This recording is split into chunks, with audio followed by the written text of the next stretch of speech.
Welcome back to Movie Moshow. Today we are going to review the mystery thriller film, And Then There Were None. If you like our content, don't forget to like and subscribe. We post multiple times daily. Spoilers ahead. 8 people who each received an unexpected personal invitation make their way to a small, uninhabited island off the coast of Devon. The butler, Thomas, and the cook, Ethel Rogers, welcome them and let them know that their guests, Ulrich Norman Owen and Una Nancy Owen, have not yet arrived but have left instructions. Every visitor's room has an old poem that is framed, and there are 10 figurines on the dining room table. Following dinner, a phonograph record is played that accuses each guest as well as Mr. and Mrs. Rogers of murder before asking if any of the prisoners at the bar would like to make a defense. Mr. Justice Wargrave thinks that the moniker UN Owen is a play on the word unknown once the visitors learn that none of them know the Owens. Marston finishes his beverage and succumbs to cyanide poisoning right away.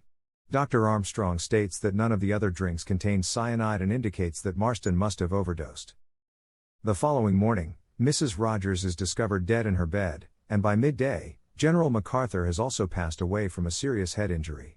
3 of the figurines are missing, and the guests realize that the types of deaths match up with the rhyme's corresponding lines. The visitors look about the island in search of UN Owen's possible hiding locations because they believe he may be killing them one by one. They are compelled to draw the conclusion that one of the remaining 7 people must be the murderer because no one else could have entered or left the island by themselves. The following morning, Emily Brent is discovered dead in the drawing room after having been injected with potassium cyanide, and Mr. Rogers is discovered dead in the woodpile. Lombard's gun is discovered to be missing after Wargrave advises inspecting every room. When Vera Claythorne discovers seaweed hanging from the ceiling, she rushes upstairs and screams. Most of the remaining guests leave immediately, and when they come back they discover Wargrave still below with a gunshot wound to the forehead and unkemptly dressed as a judge. He is pronounced dead by Dr. Armstrong. Lombard gets his gun back that evening, and Bloor spots someone leave the house. Armstrong is not in his bedroom. Vera, Bloor, and Lombard make the decision to leave the house together. A marble clock in the form of a bear is knocked from Vera's windowsill and kills Bloor when he comes for food.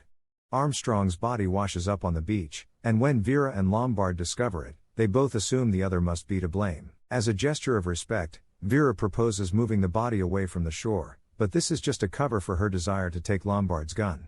She shoots Lombard to death when he reaches for it. Vera arrives home in a traumatized, unsettled state. In her chamber, she discovers a noose, a chair, and a strong sea scent. She hangs herself in accordance with the rhyme's final line after becoming overcome with guilt. When Scotland Yard agents reach the island, they discover no one is alive. They learn that Isaac Morris, a sleazy lawyer and drug dealer who owned the island, had planned the invitations and placed the recording order. On the night the visitors arrived, he had overdosed on barbiturates and had passed away. The victims' diaries and a coroner's report are used by the police to reconstruct the fatalities. Due to the circumstances surrounding the victims' murders and the movement of objects following, they are able to rule out a number of candidates, but in the end they are unable to find the murderer. Many years later, a trawler catches a bottle with a written confession in its nets. In it, Mr. Justice Wargrave recalls how he had always struggled with 2 opposing urges, a fierce sense of justice and a vicious bloodlust. Through his work as a criminal judge, where he executed murderers after their trials, he had attained both ends. He made the decision to implement a private plan to deal with a group of persons he believed to have escaped justice after learning that he had a terminal illness. He had given Morris a fatal dose of barbiturates for his indigestion before leaving for the island.